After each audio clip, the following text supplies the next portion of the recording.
Halo, Shalom, salam dalam kasih Tuhan.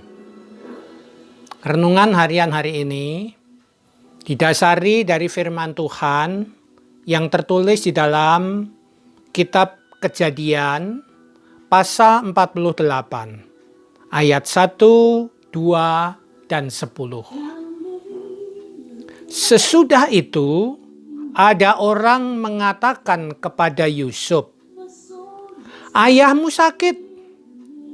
Lalu dibawanyalah kedua anaknya, Manasye dan Efraim. Ketika diberitahukan kepada Yakub, "Telah datang anakmu Yusuf kepadamu," maka Israel mengumpulkan segenap kekuatannya, dan duduklah ia di tempat tidurnya. Ayat yang ke-10.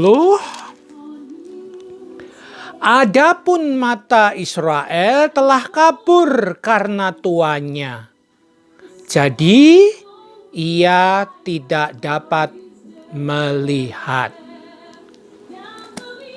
Saudara-saudara yang dikasihi Tuhan, keterbatasan. Itulah tema renungan kita pada hari ini. Apa yang ada di benak saudara ketika saudara mendengar istilah keterbatasan? Kalau kita dalam keadaan terbatas, mungkin kita akan berkata, kita akan susah untuk menjadi berkat.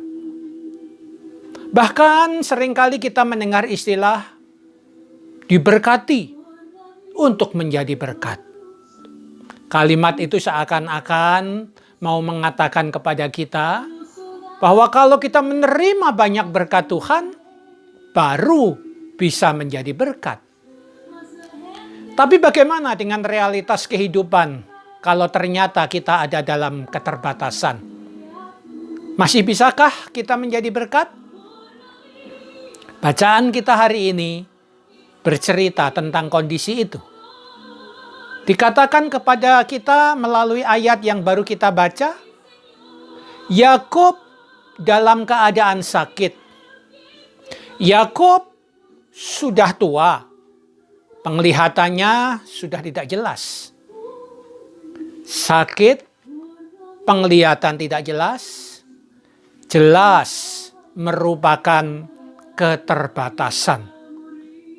Tetapi di tengah-tengah keterbatasannya, apa yang dilakukan oleh Yakub?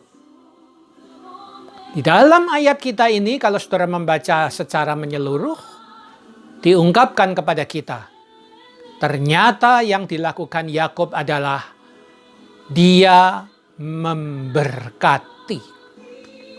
Jadi di tengah keterbatasan, karena penglihatan, karena sakit penyakit, karena usia, satu hal yang dilakukan Yakub adalah memberkati.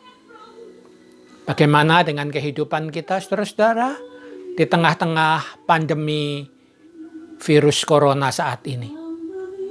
Banyak orang mungkin mengatakan sekarang segala sesuatu serba terbatas. Keterbatasan fisik karena tidak bisa kemana-mana. Keterbatasan ekonomi karena bisnis sedang mandek, atau bahkan mungkin ada yang tidak mempunyai penghasilan lagi. Tetapi saudara-saudara, di tengah-tengah keterbatasan itu, apakah kita masih bisa menjadi berkat?